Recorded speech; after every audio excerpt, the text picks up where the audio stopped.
If you're in business, you probably have a website, but can your site handle your growth? How many visitors before your site slows down or crashes? What about storage and data security? From web hosting to virtual servers, Pair Networks provides the online infrastructure you need to start, grow, and flourish. When it comes to security and updates, don't worry, we've got you covered. Our 24/7 US-based customer support is the best in the industry. No frustrating chatbots or sitting on hold for hours. Check out pair.com today to learn more. That's PAIR.com. Welcome to the Attention Deficit Disorder Expert Podcast Series by Attitude Magazine. Hey everyone, I'm Susan Coffin in for Attitude Magazine, and you're listening to Attitude's ADHD Experts. Our topic today is sensitivity. People with attention deficit disorder are sensitive, so emotionally and physically sensitive. We become angry, really angry, sometimes in a heartbeat, or sad or frustrated. And living with the kinds of mood swings that ADHDers have can make life really difficult for everyone around them, and of course for those who are living it as well. We're really pleased today to have Zoë Kessler back to Attitude's ADHD Experts for a second webinar. Zoë is unique out there in that she's a best-selling author, a journalist, and a speaker. She's not a scientist. She's not a medical practitioner. What she's proud of doing and does extremely well is put the face to ADHD, tell us the story of what it's like to live attention deficit disorder across the life cycle. And this is something that she is just fabulous at. And so we're very fortunate to have her today. Her most recent book, which I want to recommend to all of you, is ADHD According to Zoë, The Real Deal on Relationships, Finding Your Focus, and Finding Your Keys. You can read more about Zoë on our website, zoekessler.com, and also check out her writing for Attitude on attitudemag.com, and she also blogs for Huffington Post and for Psych Central. So Zoë, thank you so much for joining us today. We're so grateful for your time. Oh, thank you, Susan. I'm thrilled to be back. The first points that I want to make are based on research. So everything that we're talking about here is based on somebody's study. Children and adults with ADHD, we are more sensitive, and it's not just physical sensitivities, it's also emotional sensitivities. We also, the physical sensitivities include, research goes actually fairly far back to show that there's a higher incidence of ear infections. That study's been out for quite a while. When I wrote my book, ADHD According to Zoë, I found a study on asthma, and the incidence of ADHD and asthma is increased. And we have sensitivities, as most of you know, if you do have ADHD, in all 5 of our senses. So that would be touch, taste, and so on. Our emotional sensitivities, well, I think we know these ones: anger, irritability. We get frustrated more quickly, and I think, there are multiple reasons for that. Our moods aren't as stable in the course of a day. I looked over my book just, to brush up a little bit before today, and I saw that I'd written that my moods might change as much as once an hour. Well, I was afraid to say it was probably more like on some days every 5 minutes.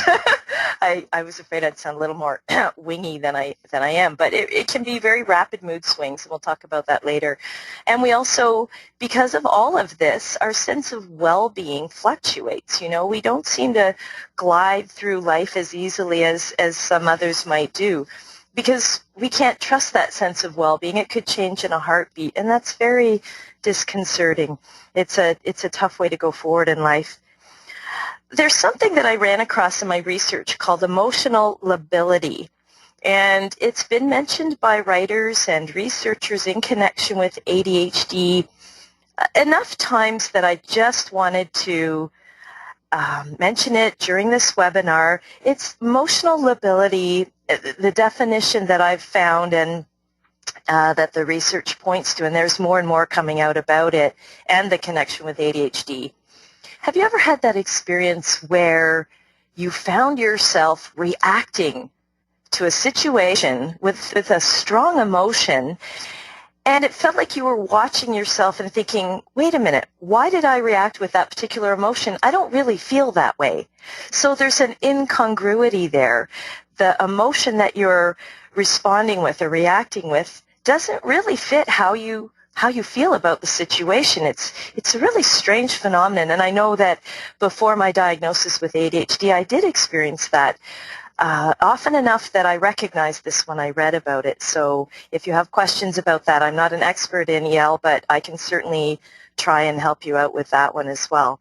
It's also about exaggerated changes in mood, so you'll be overreacting, and that can either be emotional lability or just straight up ADHD and hypersensitivity.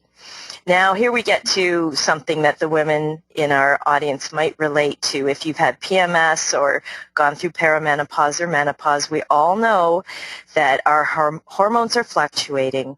And so just by virtue of that hormonal state, we may be more emotional, we may be more easily weepy, we may be more irritable. So you add that to the difficulties with ADHD, which has to do with our executive functions and our impulse control. So in other words, we're going to snap at somebody if we have ADHD more easily than someone without it because we're not controlling that impulse to do so.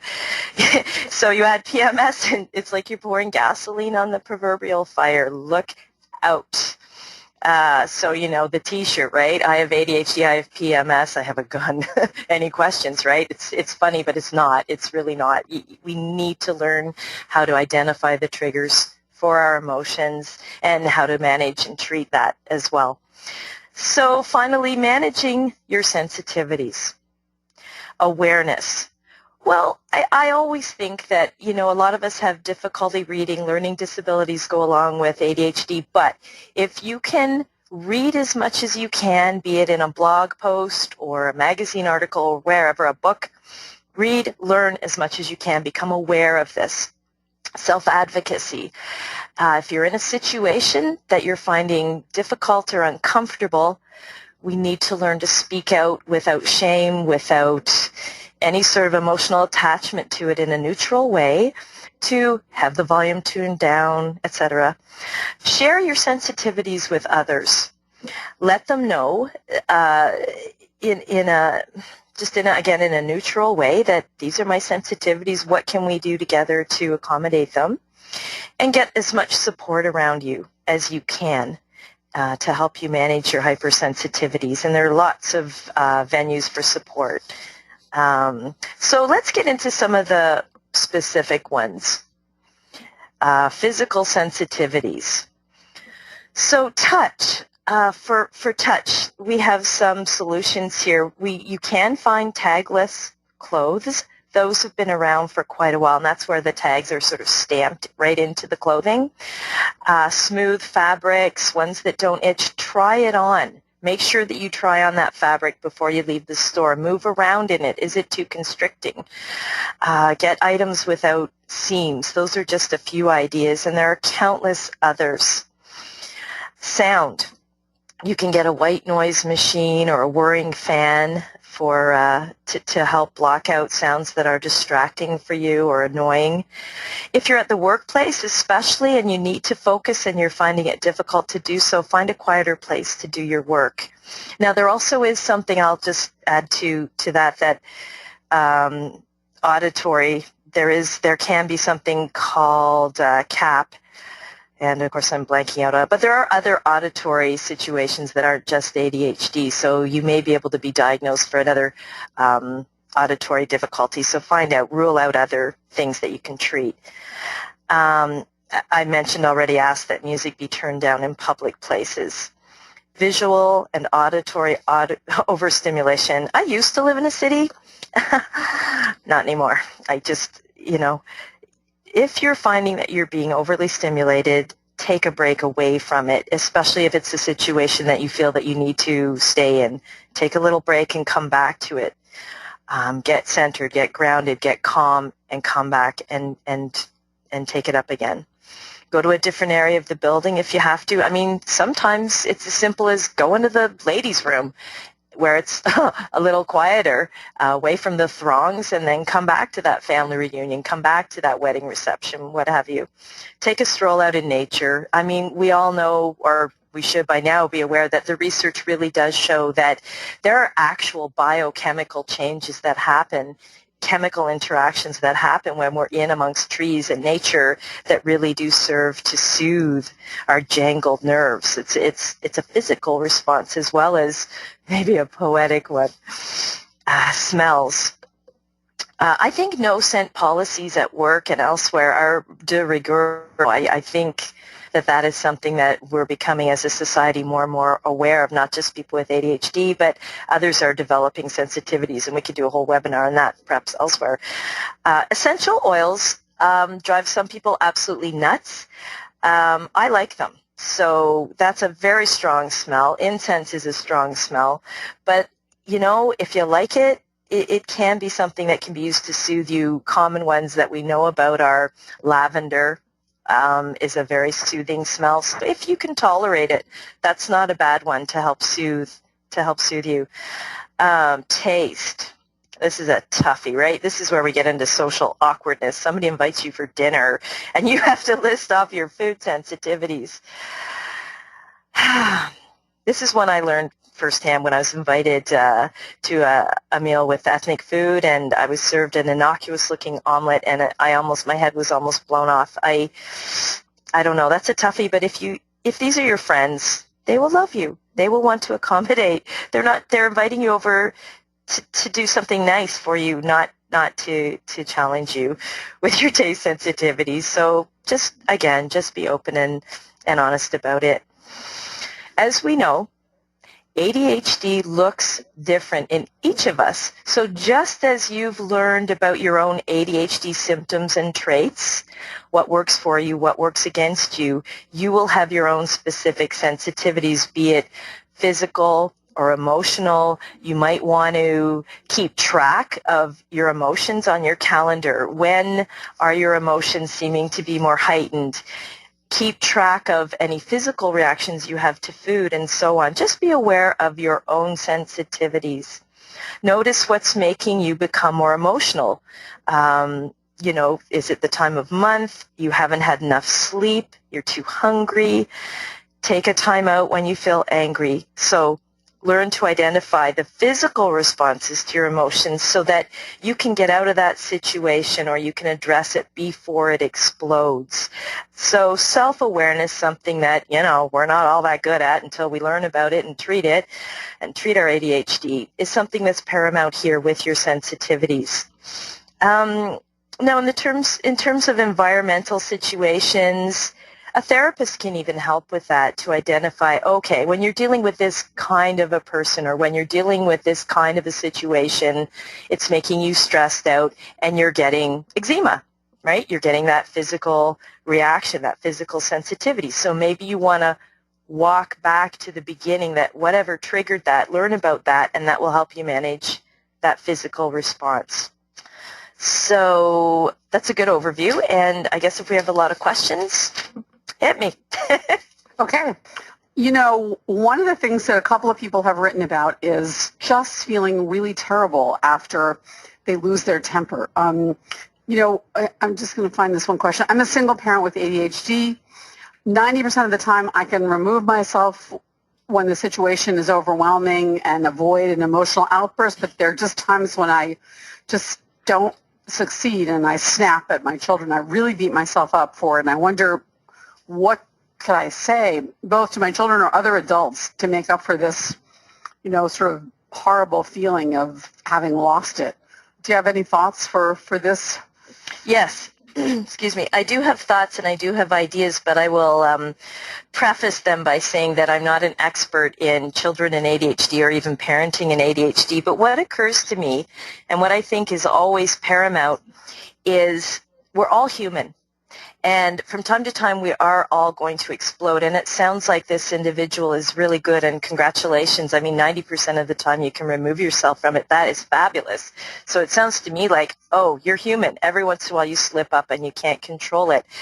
I don't know how old your children are, but I do think that it is important, if at whatever age-appropriate level, to sit down with the kids and really talk about the situation during a calm time and say, okay, Mom has ADHD, and part of what that means is that I give 100% to control my emotions and not snap at you, but sometimes however you're going to explain it, this will happen, and confirm that you love them. And if the kids have ADHD, you can sort of take that on as a family project. I always think that the family that does its treatment together stays together.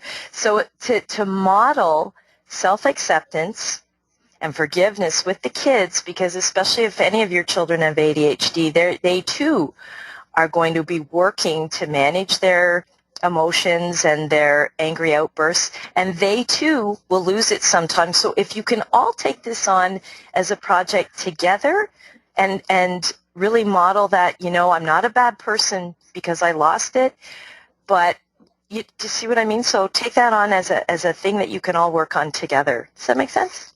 That makes a lot of sense. I mean, to basically acknowledge and address and talk about it. Yeah, and I guess I just want to add, Susan, if you don't mind, the other part about this is giving ourselves permission to mess up and to be human, because personally, I've found that the more anxious I get about my weaknesses or or situations like this, the more I'm going to do it, right? So we really do have to accept ourselves as less than perfect beings, and that way, paradoxically, it'll happen less. Right? And get support, of course, if you're losing it. Maybe that's just a signal. Look at the signals, too. What is that signaling for you? Maybe you're too tired. Maybe you're too hungry. Maybe you need more help than you realized right now with managing the kids, what have you. Use it as a signal to change that situation so that it doesn't happen again. Okay. In terms of the family makeup, which I think you raise a really good point about the whole family addressing this, here's a person who says she has a very sort of a spouse who's very condescending, who's she says, extremely intelligent and basically is impatient with her deficiencies.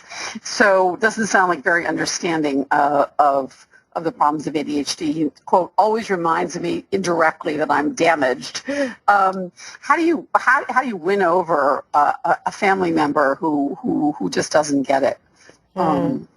Yeah, that's a toughie. And especially when you're exceptionally sensitive. I guess I really do have to say that we all know the only person you can change is yourself. And I think that you try, number one, does your spouse really buy into ADHD? That is, are they harboring any notions that, I don't really think this ADHD thing is real? Do they have an understanding of the the chemistry of it, the neurochemistry of it, the neurobiology of it? Do they really know and respect how it makes you feel? So these are the kinds of things to make sure are in place. And Melissa Orlov, who's one of my favorite authors on ADHD, speaks about this very eloquently, both in her first book, ADHD in Marriage or something like that. But her newest book just came out called The Couple's Guide to Thriving with ADHD. I would highly recommend it. This is exactly the kind of thing that she talks about in much more detail with very concrete suggestions. So if I could just refer you to that, The Couple's Guide to Thriving with ADHD with Melissa Orlov. But I know some of the things she would say are just what I'm saying now. Does your partner really buy into the fact that ADHD exists? Because you would think that they would cut you more slack if they really understood the biochemistry, the neurobiology behind it. And do they really know how it makes you feel? Are you sure that they know that? And then you need to have a conversation of what are we going to do to stop this behavior, because it's not respectful, right? I guess that's about probably the best I can do with that one for now. Okay. You've got some confirmation from Bridget, who typed in highly recommend Melissa Orloff's call-in course on ADHD and marriage for both spouses. It really helps both partners understand their role in their relationship. I think that's a perennial issue for ADHD spouses.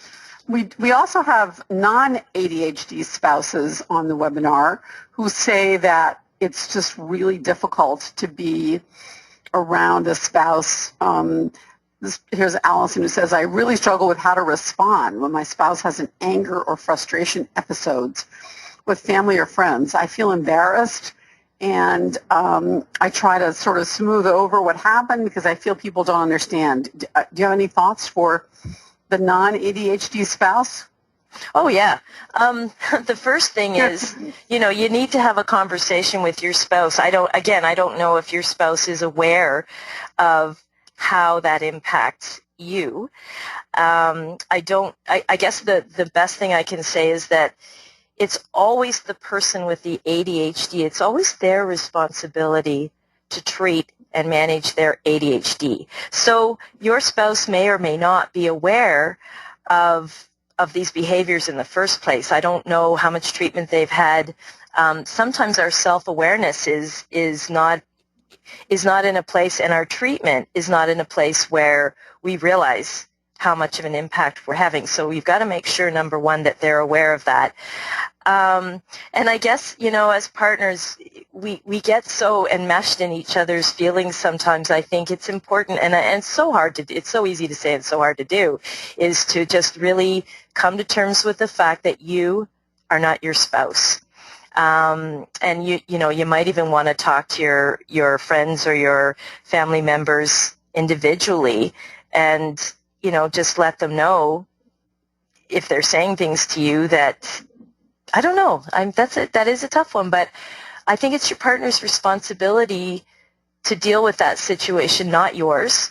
It's up to you to try and not take that on. I mean, if you're being given grief about it from your relatives or friends, it's important to disengage from that behavior because it's not your behavior. But I would definitely have a talk with your spouse and make sure that they're aware of how that makes you feel, the effect it's having in the room. And the funny thing about hypersensitivity is to flip that inside out, that situation, this can work for us. And this might be a really positive way to approach it. Hypersensitivity, when someone with ADHD is hypersensitive and they walk into a room, if they've got their ADHD managed, they have a spidey sense. They can feel the energy in that room. And if the energy changes and they have self-awareness, they're the first person to notice, right? So if there's any kind of an awkward silence or an angry vibe, that's a cool thing. This can work for you. So maybe you want to have a conversation with your spouse and bring them material or information to show them how, wow, we can be a catalyst towards smoothing out those kind of things that are happening rather than being the instigators of that kind of thing. Do you know what I mean? Yeah, absolutely. That's really helpful. Could we just dial back a second? And a couple of people are wondering whether we know what the origin of this sensitivity is in ADHDers. I'm not sure I do. I don't think I've seen research that explains the chemistry of sensitivity, but I thought I would throw it out just in case you had some thoughts. Yep, I do. I love it, and I knew that question would come, and that's great. Now, once again, I'm not a researcher, so this is my kind of disclaimer. However, I have done a lot of research, but what I mean is I'm not a scientist. However, if you're interested in the chemistry and the origins of it, first of all, I'll agree. I don't think there's any definitive research that says this is where it comes from. It's gene number, blah, blah, blah, on the gene, on the chain or on our DNA. There isn't anything that succinct. But if you want to get a whole chapter and goodles and oodles of information on hypersensitivity in ADHD people, read Gabor Mate's book called Scattered. And Mate is spelled M-A-T-E with an accent aigu. Let's see, I'm just looking up the name of his book. Gabor Mate is a researcher who has ADHD himself. He's a psychiatrist. He's an MD out of Vancouver, BC, Canada. His book is called Scattered Minds, A New Look at the Origins and Healing of Attention Deficit Disorder, 1999. And I think the way Mattei talks about hypersensitivity and ADHD is absolutely radical. He believes that hypersensitivity with ADHD is an inherent trait. And I made a note of this. In other words, we are born with it. It's just something that is an absolute a part of who we are as people with ADHD. Anyway, so another part of emotional hypersensitivity, as I've already referred to, is theorized as part of our executive functions. So, in other words, people with ADHD are said to have our executive functioning part of our brain, I believe in the frontal lobe, just is different than others. So, for example, it's what causes us to be impulsive. And if you translate impulsivity into verbal blurting or into expressing emotions, not just feeling sudden anger, but will express it. Whereas others without ADHD will have the brain, a different kind of brain that enables them to not respond to that stimulus, whereas we don't have that ability. And that's where medication comes in. That's where meditation comes in. That's where any of the treatments, exercise, sports, there are a few treatments that will absolutely help you to manage those. Of course, the question was, where did that come from? But that's a few places where it comes from. Here we go. I found the quote from Mattei. Quote, "People with ADD are hypersensitive. That is not a fault or a weakness. It is how they are born. It is their inborn temperament." Now, I will say that not all experts in ADHD will agree with that. I agree with it. I really think. He says, and furthermore, he says, quote, "Emotional pain and physical pain are experienced in exactly the same part of the brain." So he'll go so far as to say that if you're someone who's got inattentive ADHD, one response to this pain is to tune out, causing the inattentiveness or spaciness of some of us with ADHD. So that's kind of an interesting thing. But it's not a weakness. But it's inherent, and those are two sort of sources for it. That's interesting. Dan posts Scattered Minds is amazing, powerful, and also helps on YouTube videos. I'm not sure what that means. Maybe Mattei has YouTube videos, but oh, he does. Worth checking out. Yeah. I would also say Tom Brown has done a wonderful job of explaining the way the emotional side of ADHD works, and I recommend his books highly. I'm about to review his latest book, Thomas E. Brown, and his latest book is Smart But Stuck: Emotions in Teens and Adults with ADHD. And another one, Susan, another one of my favorite authors and maybe one of the most favorite besides Mattei, is William Dodson. Oh, he's great. Dodson. Oh. He is phenomenal. And I know that Attitude Magazine, if you just do a search for William Dodson on attitudemag.com, you'll come up with some fabulous stuff. I think for me, he speaks to me the most about hypersensitivity. He's the most articulate and easy to understand and really gets into it more than any other writer I've seen to date. He's fabulous. I really agree. I mean, he's astonishing. When people listen to him speak, his webinars, his audio podcasts have been downloaded thousands and thousands of times from our site. Mm-hmm. People are just overcome. They say, I can't believe I'm finally understood. He really captures the emotions of it. It's pretty amazing. Yeah, he's great. Yeah, he's really great. And here's someone who's worked only with adults with ADHD for 25 years. He really nails the emotional side of it. And I think increasingly we're understanding that this emotional side is probably as important as what we traditionally thought of as hyperactivity or impulsivity or whatever, that the emotional sort of side.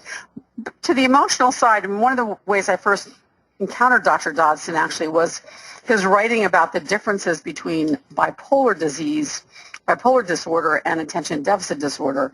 And in fact, several people who have posted questions saying that they feel that their emotion, that doctors keep trying to diagnose them with bipolar disorder. And have you experienced that confusion? And can you address, why this how this emotional side is different for ADHDers? Oh, absolutely. Yes, I personally haven't experienced that. Now, we have to be clear here that a lot of people with ADHD do have as a coexisting disorder bipolar disorder, anxiety disorders, and depression as distinct but coexisting. They go along with ADHD, and that's fine. But especially a lot of women have been misdiagnosed with depression. In other words, they don't have depression, or bipolar. They don't have bipolar. A couple of thoughts about that. We're only now, we're having this webinar because we're only now starting to really understand what's going on with ADHD. What is ADHD? How to define it? How does it show up? What does it look like in us? How does it change over the lifespan? All of that. So it seems to me that it makes sense that the diagnosis of depression would take place in error because we don't know enough about ADHD. And ADHD, the difference between ADHD, now, and I'm not an expert on bipolar by any sense, but there's enough of a difference. And again, this comes into picking the right clinician. Find a diagnosing clinician or someone to work with who does know the difference between bipolar disorders, anxiety disorders, depression, and ADHD. So, for example, depression will look different in someone with clinical depression than it will in someone with ADHD. Someone with ADHD will more likely have something called dysthymia, which is a lesser, the depressive state is not as heavy. It's not as, it doesn't last as long. It really manifests in a different way. The same thing with our emotional swings. I had a lot of really highs and lows as a child. My mood swings were huge. But in bipolar, your highs will be manic. And as much as I speak quickly, and I really work to slow myself down in a conversation, when I'm excited, I talk like, I'm just, oh my God, oh my God, we all do. But it's nowhere near. When you listen to someone who is clinically, has bipolar in there, in a manic phase, you will recognize yourself that, no, that's not the way you're talking. You're speaking in a rapid fire way, but it has a different characteristic. Let's see what I mentioned. Anxiety disorders. Again, I found that living with ADHD, by the time I was diagnosed, oh yeah, I had anxiety. You better bet your life. But because I learned about ADHD, I was diagnosed, I learned to treat it, guess what? I can manage my anxiety. I don't have an anxiety disorder. I have secondary anxiety because of living the way we live. Going bankrupt will make you anxious, splitting up with people, So it's different. A bona fide anxiety disorder, you're not going to be able to manage it the way you manage anxiety with ADHD.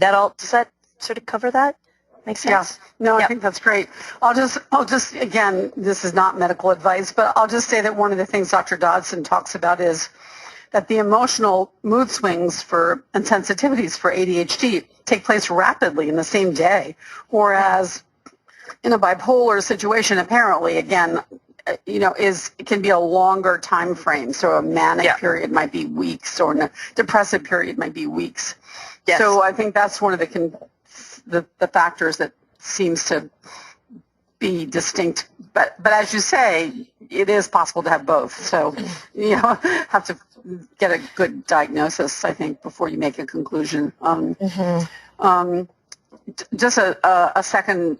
A vote for Dr. Dodson. Nancy says, I've shared a lot of Dr. Dodson's material with my psychologist, and she's been so thankful and told me how much it helps her with her other patients. So that's really nice. Your mentioning of the spidey sense was really fascinating. And Kim said, how do I help my daughter control the spidey sense? She easily picks up on others' negative feelings. And I think, this sort of extreme sensitivity, which is sometimes quite accurate. But she often then overreacts and makes the situation worse. She might read more into it than actually is there, and make it sort of set up a self-fulfilling prophecy. And I can totally understand that. When you're really tuned in, you might just overreact, and you're reactive and sensitive anyway. Any thoughts on how to manage that Oh, yeah. That sensitivity? I got thoughts on everything. Yes, absolutely. I understand that. And we could use the word empath or empathic or empathy. And we all, empathy can work for us and it can work against us. Now, I've got so many things I want to say about this. I'm going to try and be succinct here. So it sounds to me like your daughter may be, from your description, taking some things personally and having a little trouble with boundaries and understanding what's hers and what's not hers. And when you're empathic or when you're sensitive and you're picking up on things, that is the challenge. Absolutely.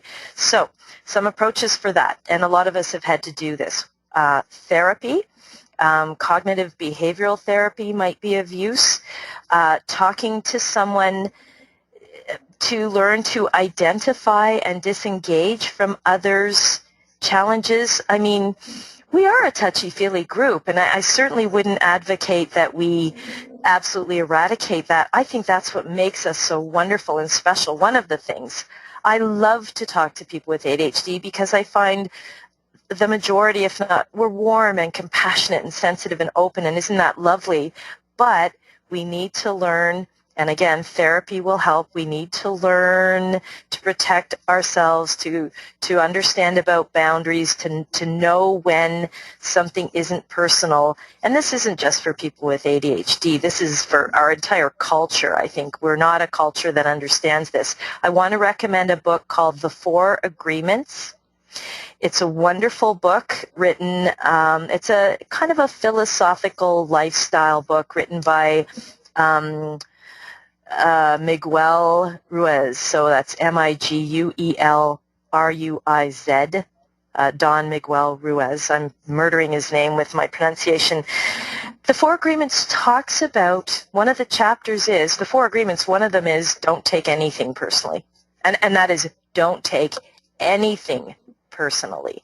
I try to live by that because we get really hooked. Let's say somebody writes to me and says, "Oh, Zoe, your book is amazing." Well, I mean, that happens. But, I mean, I don't want to take that personally because we get tugged and pulled. And so practicing meditation, practicing being on a more even emotional plane. So if you're being triggered by someone else's stuff, you've fortified yourself against that. So meditation can be helpful. Therapy can be helpful. Being aware of your physical responses, being able to disengage psychologically, in other words, as much as you feel for someone in pain, as much as it hurts you to hear an angry outburst, you know that that's their stuff, right?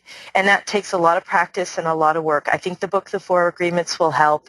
There are other resources out there, but I'm not getting any come to mind. Okay. So, in support of what you're saying, Beth Ann has posted that she is one of the pluses of being hypersensitive emotionally is that she's very empathetic and intuitive in her work as a speech pathologist.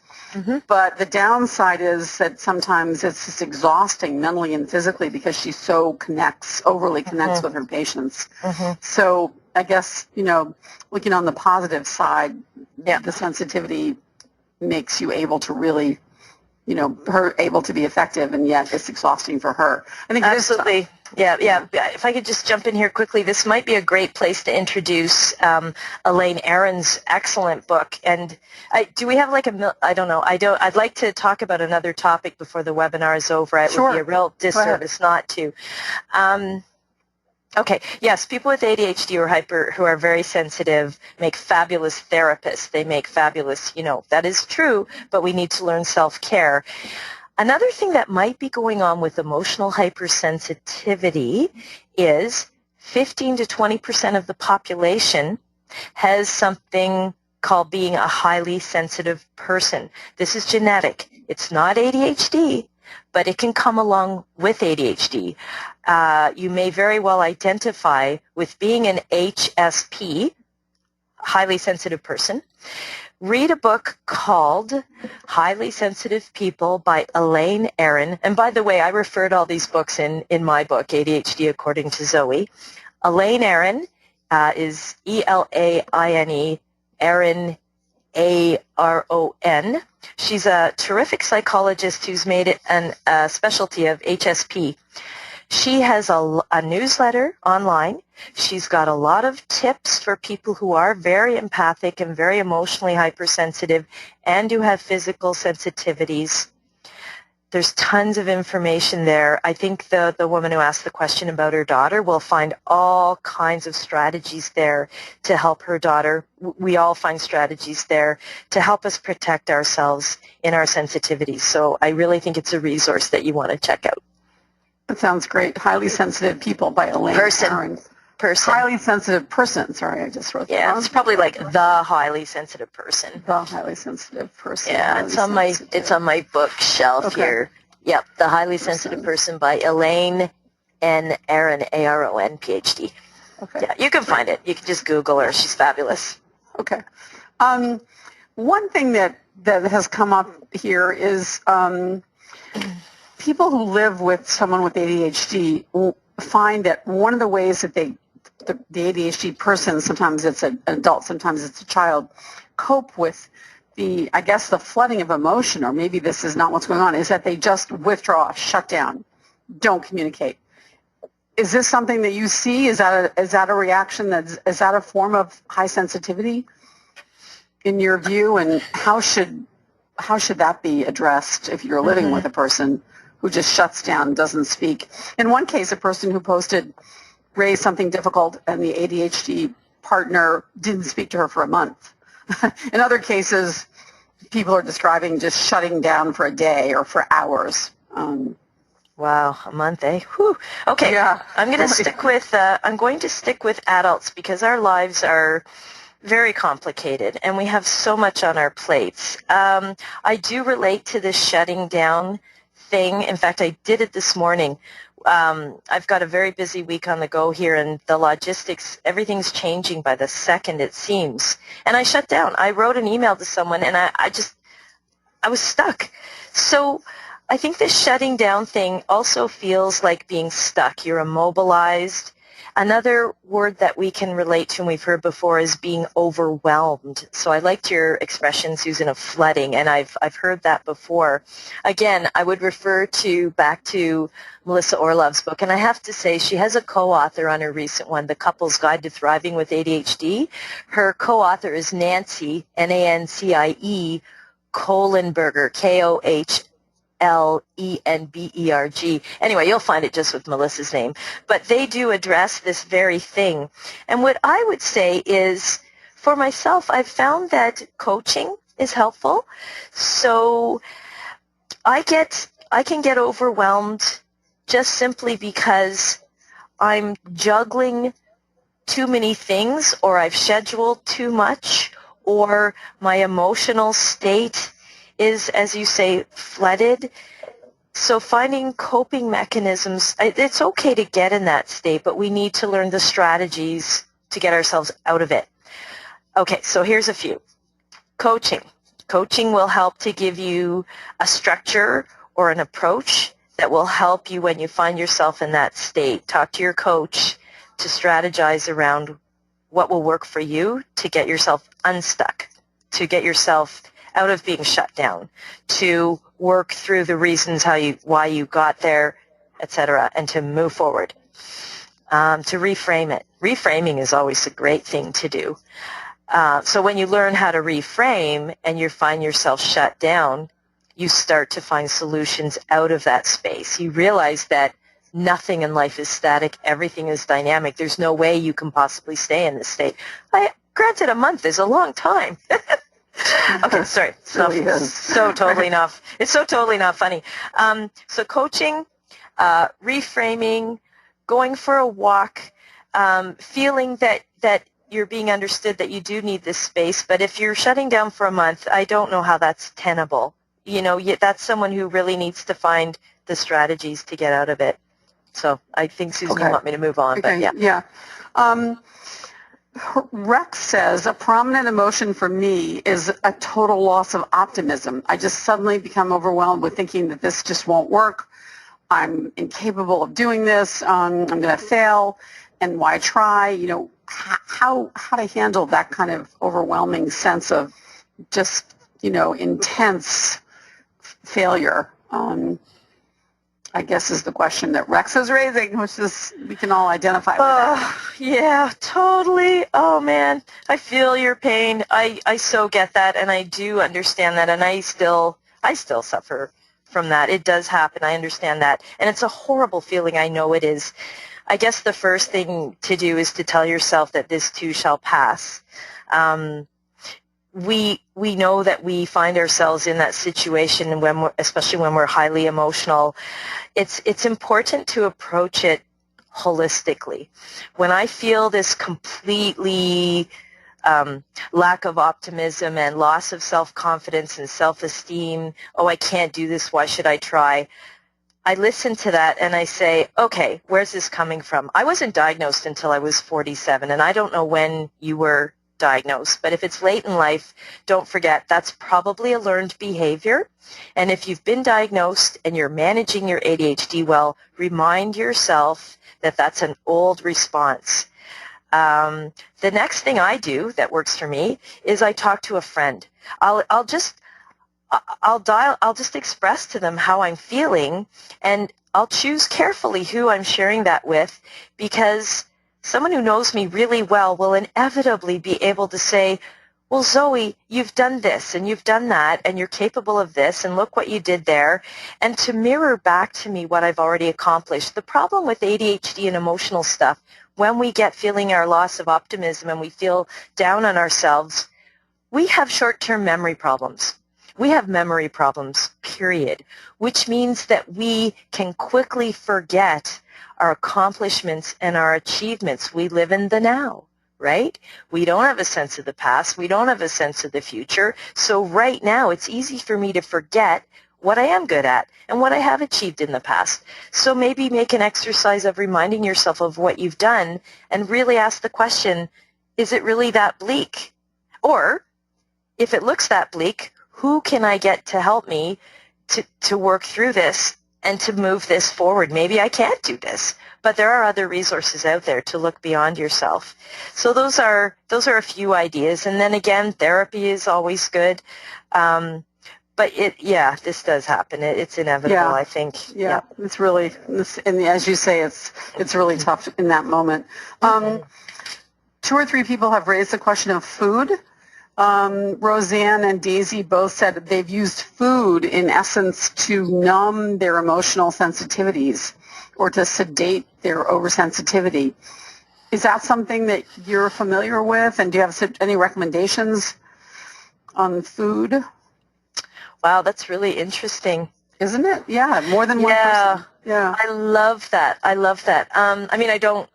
What I mean is that's a very interesting way to put it. I did write an article actually for Psych Central about, and I'm not implying anything at all, but we're starting to do research about eating disorders and food. So that's the first thing that comes to mind, is that we're finding some preliminary evidence that there is a link with some kind of eating disorders, obesity and ADHD and so on. And I'm not implying anything by that, but if we're using food for something other than, nourishment and in a holistic, healthy way, then that needs to be looked at. And I have to say that, wow, obviously if it's causing any kind of physical difficulties, then maybe it's not the best coping mechanism. And I guess when I hear I'm trying to numb my sensitivities, this sets off an alarm bell for me. I'm also extremely sensitive, and what I've done is I've tried to learn to take care of myself in terms of not being in some situations that I know are going to be just far too difficult. So there are certain films I won't go to see. And I'm a real film aficionado, but if I know it's going to leave me with nightmares or bawling my eyes out or really triggered, I just won't go see it. It's not that important. If I go to a huge function that I'm going to be overstimulated at, I will make sure that I can either leave early, take a break, go walk. So I would come up with maybe some more healthy ways to, I don't like hearing someone's trying to numb their sensitivities, because like that's one of the things in ADHD that you can learn to work for you. So you can become a writer, you can write poetry, you can act, you can creatively express that. That sensitivity is such a gift. Yeah, if it's hurting you, you know what I mean? Like there are other ways, and I wish I had more time to answer that question. Maybe they can contact me after the webinar. Okay. I'd love to get into that more. Okay. Yeah. What people have posted, and a number of people chimed in saying that when they're eating, they feel they can concentrate or they can numb their feelings. It's really interesting. We did have Dr. John Fleming on a webinar a couple of weeks ago. He was fascinating in their study of obesity. They found and he's in Toronto actually, a very disproportionate percentage of people with attention deficit disorder. Yep. He talked a lot about the relationship between the two, and basically changing lifestyle as opposed to trying to diet, because that's kind of, obvious. Yeah, but that's a whole webinar right there. Yeah, exactly. Yeah, he was great, I have to say. Good. Maybe we could talk for a second about menopause and women. There are a number of people who say their symptoms became so much worse or they even got diagnosed. What's going on there in terms of sensitivities and the life cycle? How does it change over time? I guess I got a little bit confused about the diagnosis part. Their symptoms change, maybe leaving out the diagnosis, but... Okay, this was a tricky chapter for me to write about, but I did. In my book, Chapter 8 is called Being Hormonal, Day 14. That's when you ovulate, when you're a woman, and you can get really out of control. So I guess the way I think about that is being late diagnosed at 47. When I was 32, my memory started going. I would have blocks where I couldn't think of the appropriate word. Now, as a writer, that is horrifying. So we're talking about perimenopausal symptoms. I did not know that I had ADHD as well at that point. So I guess what I would, because I don't know if I'm addressing people who've already been diagnosed or whatever, I think, again, that knowledge is the key. There are some fantastic articles at attitudemag.com. Dr. Hallowell, Ned Hallowell, did a few of them on the actual biochemistry and the interaction of ADHD and menopausal women and perimenopausal women. Okay. Pat Quinn also has written several articles. Absolutely. So what I would say is there isn't a lot of research that really does look into this and get at the reasons for it. But I think common sense and anecdotally, and I know there are some experts, and I won't name names, who would disagree that women with, say, PMS and ADHD have a worse time of it. But as a woman who had both, I would say absolutely it's true. Same thing for menopause and perimenopause. I mean, it makes sense. Okay, let's look at the facts. With ADHD, we already have memory challenges. With perimenopause and menopause, we have memory challenges.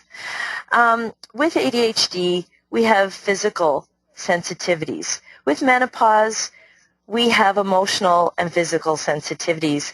So how can it not be exacerbated? I don't think that menopause makes your ADHD symptoms worse. I just think that it's compounded. So what we need to do is learn how to treat our ADHD optimally. So if you're entering the perimenopause and menopausal years, number one, make sure that your ADHD is managed to the best of your ability. And what that means is, okay, are you getting enough sleep? Well, with menopause, your sleep pattern is disrupted as well. So how do you want to treat that? There are some, I'm not an herbalist, but there are some herbal things that you can do. I mention them in my book. I find personally, I'm not prescribing this, but I go out into the yard and I pick some and balm, actual fresh lemon balm and pour some hot water on it. It's not contraindicated for anything. Puts me to sleep like a baby. I'm 55, okay? I have menopausal symptoms. But yeah, I absolutely do think, and there are some preliminary studies, especially for PMS, there is beginning to be research that would suggest that we do have a tougher go of it than others. I don't know if that answers the question. I'm sorry. No, that's fine. I think Pat Quinn, who a medical doctor who's written a great deal about this, would absolutely say that declining estrogen levels causes increased ADHD symptoms. So, Yep. I think it's certainly, I don't know that what the scientific basis is, but definitely. Definitely. There's some dopamine implications as well, especially with emotional stuff, the neurotransmitters interactions. Pat wrote the foreword to my book, too, I have to say. She's wonderful, and she's definitely a pioneer on women and ADHD. She Absolutely. is. Anything you can read by her. And it's more of the scientific stuff because she is a doctor, and, so. She's great. Holy smokes, it's almost time, almost time. We have only a couple minutes left. Maybe you can just address the question of support groups, coaching, friendships.